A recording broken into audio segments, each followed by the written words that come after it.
Hello friends, welcome to AH times. Friends, మన యొక్క AP రాష్ట్ర వ్యాప్తంగా ప్రతి ఒక్కరి ఇళ్లకు అనగా రేషన్ కార్డులు ఉన్నటువంటి ప్రతి ఒక్కరి ఇళ్లకు అధికారులతో సర్వే అయితే నిర్వహించబోతున్నారండి ఏపీ ప్రభుత్వము. అయితే ఈ సర్వే నిమిత్తం అధికారులు వస్తే కనుక మీరు తప్పనిసరిగా ఈ ప్రూఫ్స్ అలాగే ఈ డీటెయిల్స్ అనేది మీరు చెప్పాల్సి అయితే ఉంటుంది. ఏ ప్రూఫ్స్ చెప్పాలి ఏంటి, దానికి సంబంధించిన పూర్తి వివరాలు మీకు తెలియజేస్తాను. ఈ వీడియో మీకు నచ్చినట్టయితే లైక్ చేసుకొని ఛానల్ను సబ్స్క్రైబ్ చేసుకోకుండా వీడియో చూస్తుంటే కనుక వెంటనే ఛానల్ను కూడా సబ్స్క్రైబ్ చేసుకొని ఫాలో అవుతానండి. అలాగే దీనికి సంబంధించి మనకు నోటిఫికేషన్ కూడా అయితే వచ్చింది కాబట్టి ఆ నోటిఫికేషన్ నేను ఇక్కడ స్క్రీన్ పైన స్టిక్ చేస్తున్నాను చూడండి. ఇక్కడ చూసుకున్నట్లయితే దేశవ్యాప్తంగా మనకు జనాభా గణన సెన్సస్ ప్రక్రియ ప్రారంభమైన నేపథ్యంలో ఈ ప్రక్రియ పూర్తయ్యే వరకు ప్రభుత్వ ఉద్యోగుల సాధారణ బదిలీలపై కేంద్ర ప్రభుత్వం నిషేధం విధించింది.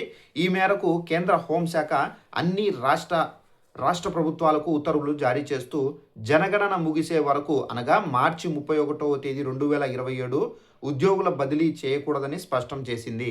సో ఫ్రెండ్స్, చూసారు కదా, మన యొక్క దేశవ్యాప్తంగా ఈ సర్వే అనేది నిర్వహించబోతున్నారు.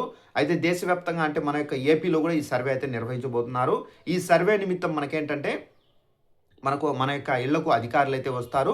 అధికారులు వచ్చిన తర్వాత తప్పనిసరిగా మనము వాళ్ళు అడిగేటటువంటి ఏదైతే రేషన్ కార్డులో ఎంతమంది అయితే ఉంటున్నారో సో ఆ వివరాలు అంటే ప్రతి ఒక్క సభ్యురాలకు సంబంధించినటువంటి వివరాలు అనేది అడుగుతారు.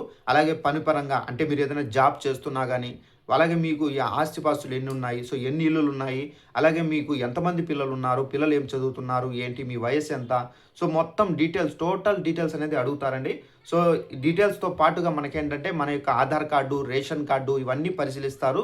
సో పరిశీలించిన తర్వాత ప్రభుత్వ పథకాలు ఏమన్నా పొందుతున్నారా, ఫర్ ఎగ్జాంపుల్ పెన్షన్ కానివ్వచ్చు, ఇతర ఏదైనా ఉన్నా కానీ మీకు ఈ విధంగా సర్వే అయితే చేస్తారు. ఈ సర్వే నిమిత్తం వాళ్ళు అడిగినటువంటి ప్రతి క్వశ్చన్కు మీరు సరైన సమాధానం అయితే చెప్పాల్సి అయితే ఉంటుందండి.